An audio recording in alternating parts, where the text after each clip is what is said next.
I've been playing a lot of Lego Batman 2 recently because it's been cut down to 20 bucks on the Wii U's online store, and I've had a really good time with it. This is what you want in a superhero game. There's a huge open world with plenty of stuff to do and explore, and you have the freedom to go anywhere and do anything. There aren't artificial handicaps put on Superman's powers for the sake of difficulty or cheap design. There are plenty of heroes and villains showcased whose powers you can use to your heart's content, and most of all, it's just a well-designed game. But there's one superhero in that game that I really think gets the shaft, and that's Green Lantern. Green Lantern has the power to create any object that he can imagine, but the most you can do in Lego Batman 2 is assemble predetermined constructs that don't do anything except solve a puzzle and make a giant fist for your air attack. From a gameplay standpoint, Green Lantern is a character that can fly, and that's pretty much it. He's got almost no other use or abilities in the game. Green Lantern's powers are so cool that you just figure he'd make for a kick-ass game in his own right, and it just so happens that there's a Green Lantern game at the local library. Green Lantern: Rise of the Manhunters. Alright, I know that I can't discuss this game without at least mentioning the movie that spawned it, so let's get this out of the way. We may never know exactly what happened behind the scenes of Green Lantern, but this has happened according to the trivia section of TV tropes. The original script of the movie was a lot better than the finished product. More extensive character development, way more action scenes, Parallax wasn't even revealed as the real villain until the third act. All in all, sounds like a great movie. Then Warner Brothers took a hatchet to the film and cut out most of it. Why? I don't know, but I'm guessing Warner Brothers took a look at the film's budget and shit bricks. They cut action scenes to reduce the budget, they cut character development to fix the pacing problems, and the reshoots were a desperate attempt to rewrite the film into something coherent after all of the cuts. I'm pretty sure a lot of that story is fabricated, and I have my own theory about the whole fiasco, but that's what the internet says, and the internet is always right. Results the same. Green Lantern was the result of executive meddling of epic proportions. It doesn't excuse the movie, I just thought it was worth bringing up. Now that that's out of the way, let's dig into the game. Now, Rise of the Manhunters on the Xbox 360 and PlayStation 3 is a God of War style beat-em-up, and hell, I enjoy a decent beat-em-up. This shouldn't be too bad. What? So the Wii version is a side-scroller. I don't even know why I'm surprised by this shit anymore.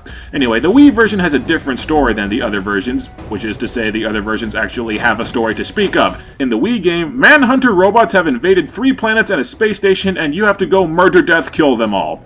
That's it. Kinda makes the movie look like, no, we're moving on, we're not talking about that anymore.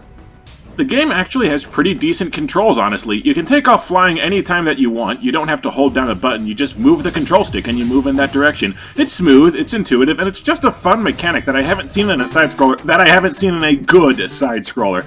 You make giant boxing gloves and punch with the A button, and you shoot with the B button. You aim your ring with the Wii Remote's pointer, which is also quick and intuitive, even though if you aim too close to yourself, the aim goes to crap and doesn't work. C uses a shield, and Z uses the grapple after you finally unlock it. The actions are all mapped to primary buttons, so if nothing else, the controls are pretty good. The Manhunters, which look an awful lot like Sentinels for some reason, pretty much come in 2 varieties. There are flying enemies without legs that die in 1 hit, and there are walking enemies with legs that die in 2 or 3. There's also snipers that will shoot you once, piss you off, then they die in a few hits, and vampire enemies that are immune to bullets but not to fists, and they die in a few hits. You're noticing a trend here? All of the enemies go down faster than Xbox One pre-orders after they announced the DRM plans. Every single enemy that you kill gives you health, and that's not an exaggeration, so unless you're fighting a boss, and doing horribly at that, you'll never come close to dying. It's a good thing the enemies die in just a few hits, though. Enemies spawn in every few seconds. You'll never be able to clear out a room, so the enemies dropping like they've got brittle bone disease is a major upside. The game says that the Manhunters were the Guardians' first attempts at making a cosmic police force, but they were replaced with the Green Lanterns because they all went crazy. I'm starting to think their being replaced had less to do with being crazy, and more to do with being made out of aluminum foil and paper mache. The game has 4 planets, each one has 3 stages. You can play the planets in any order you want, so all 4 planets pretty much have the same difficulty. Same enemies, aside from a few cosmetic differences, same objectives. They're basically all the same stage with different paint jobs. But here's the problem. Enemies give you XP when they die, and unless you piss away your upgrades on pointless abilities, you'll be powered up after you beat the first level, and the other 3 levels are now that much easier. You finish level 2, and now the other levels are even easier. The game not only gets easier the farther you get, it gets significantly easier. The game has a negative difficulty curve, and the game's not that hard in the first place. Now, Green Lantern's power ring allows him to create any object that he can imagine, provided that he's able to concentrate on it, and I understand that that would be kind of difficult to implement into a video game unless you rip off Scribblenauts, but even so, this game does nothing cool or inventive with Green Lantern's powers. You can't create a construct until you've scanned it, so either Green Lantern's ring works differently in this continuity, or Hal is an idiot who doesn't know what a hammer is. Each planet has a teammate who shows you how to use a different kind of attack with the rig, and the attacks are Hammer Smash, Ground Pound, Shield, Missile, and Robotic Hand Grabby Thingy. All extremely simple abilities that you wouldn't think Hal would need special training to be able to pull off. The guy's a freaking fighter pilot, and he still needs Tomar-Re to show him how a missile works. It's just disappointing because A, the only things you can do with the power ring are pretty lame, and B, the enemies are so damn weak that you'll never use the special attacks. Even for a game where you can just swat enemies down like gnats, the ground pound is still overpowered because it deals a ton of damage, has a good range, and is quick to activate.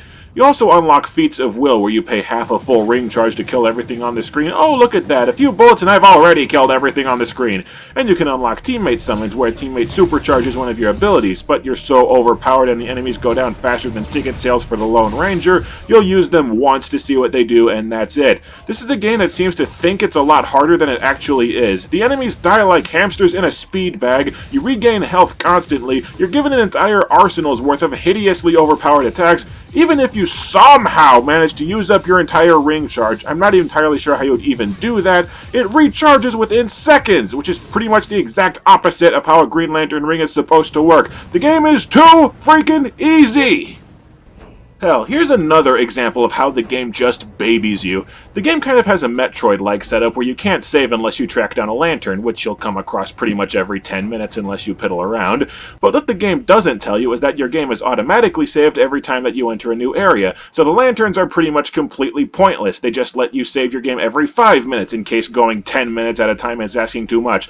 And it seems like the game has a lot of other checkpoints on top of that it doesn't tell you about, so you've got about 10 times as many checkpoints as you could realistically need. There are 3 kinds of collectibles in the levels. You can scan additional constructs, which are laid out so that you often get constructs for powers you don't have yet.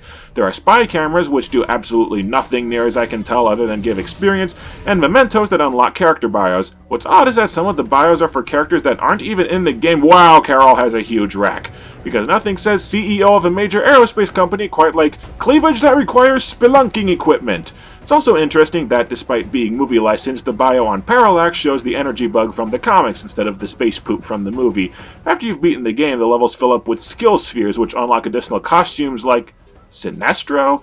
Sinestro isn't a costume, he's an alternate character. Unless Hal took a potato peeler and cut off his face so that he could wear it as a mask, and I kind of think the Guardians would frown upon that. And what is up with Sinestro's body? His arms are built like twigs, and he's super skinny outside of his brick shithouse chest. And in case you thought the quest for collectibles would extend the game and keep you playing, each level has a map that's easy to find, and the map shows you where all the collectibles are. Just turns into a meaningless fetch quest. The game is just boring! The game starts out kind of decent. It kind of has a spectacle fighter feel to it when you start because there's a ton of enemies that you can just plow through. The controls are smooth and the flying side-scrolling action is unique and fun, but you just keep fighting the same enemies over and over and over again. The levels are all linear, only branching out briefly to lead to unlockables. And you keep getting stronger, but the enemies don't. The enemies go from being punching bags that you derive amusement from slaughtering en masse, to just being pests that keep you from finishing the game faster and that never go away. The combat gets so monotonous that you just start plowing through the levels trying to end them as quickly as possible, either ignoring enemies or just using your projectiles to clear them out quicker. There's no variety to the objectives either, just get to the end of the level and smash a few big shiny things that are in the way. I started listening to Spoonie vlogs while I played just to keep from falling asleep. This game is so boring. It's kind of sad because the game has a few decent gameplay ideas, it just doesn't have the imagination to use them correctly, which is kind of ironic for a Green Lantern game. So it was about this point in the game that the developers sat around a table, and Developer 1 said, you know, the game clocks in at about 4 hours, we could just release it now. Developer 2 then said, boy, shut your ass up, we have more integrity than that. And then Developer 3 said, what if we force the player to go through all the levels twice before they finish the game?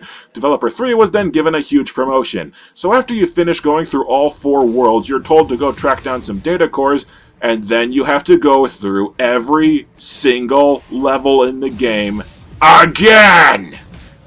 Yes, this game actually has the gonads to force you through all 12 of its levels a second time. What kills me is that the levels are all short and pretty much completely linear, only ever branching out into dead ends with collectibles. They're not so complex that you'll get any kind of new experience the second time around. Instead of bothering to explore the levels, you'll just head straight for the power source, since the map will tell you exactly where it is, and get done quickly. The enemies still don't stop respawning for a second, and since you're almost all the way leveled up by this point, the enemies are basically ants that you can trample with no resistance. You shouldn't need XP anymore, so it's just tedious that you have to continuously stop what you're doing to clear out the pests. That's exactly what they are, pests, because they sure as hell don't pose any threat to you. The only thing new that happens the second time around is you have to go find your teammate for that level and protect them while they stand off to the side trying to take a dump while I do all the work. And even this isn't challenging. My projectile weapon is leveled up enough that I can just blow the face off whatever comes along and barely even notice that it was there. They couldn't throw in some new enemies that don't die in 1 or 2 hits so that the game actually has a degree of challenge to shake up the soul-crushing boredom on your second run through the game? The only salvaging factor of the second half is that, if you're like me, you'll shave the runtime in half by fast traveling between the save lanterns so you don't have to start each damn level from the beginning, kind of like fast forwarding to the good parts of the movie. Oh look, a giant robot boss has captured Tomar-Re. How will I ever defeat this robot? I guess I'll just shoot it a whole lot and oh look, that did the job.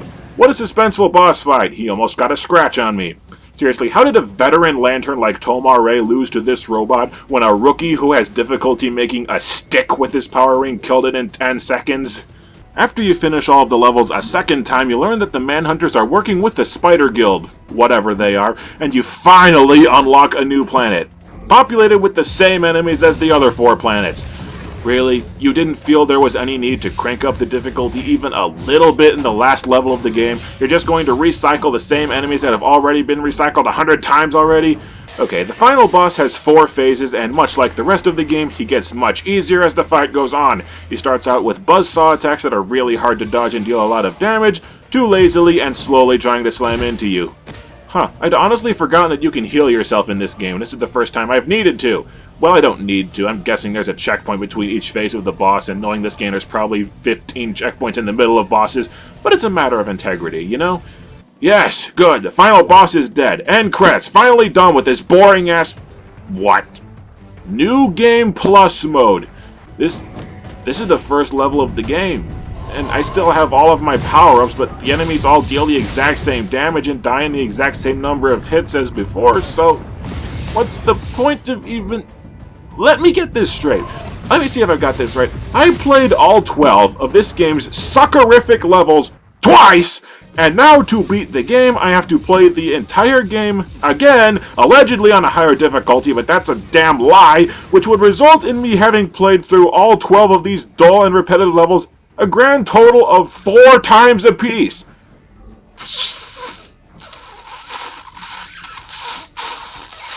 Phooey and fiddlesticks!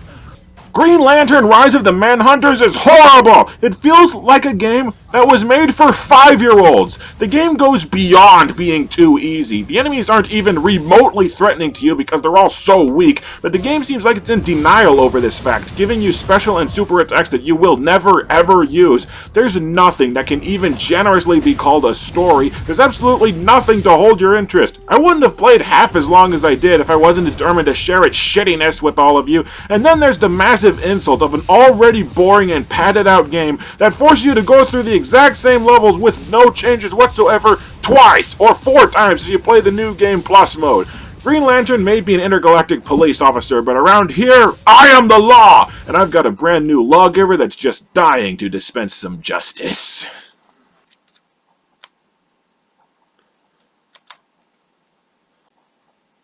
Green Lantern Rise of the Manhunters. Your crimes include multiple counts of repetitive enemies, excessive use of fake longevity, absent difficulty curve, complete lack of challenge, and being boring as fuck. Your sentence is death. How do you plead?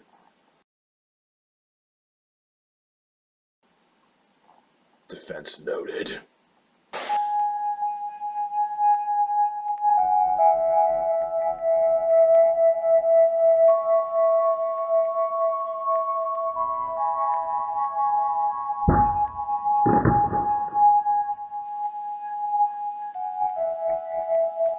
There's another lawbreaker who's escaped justice for too long.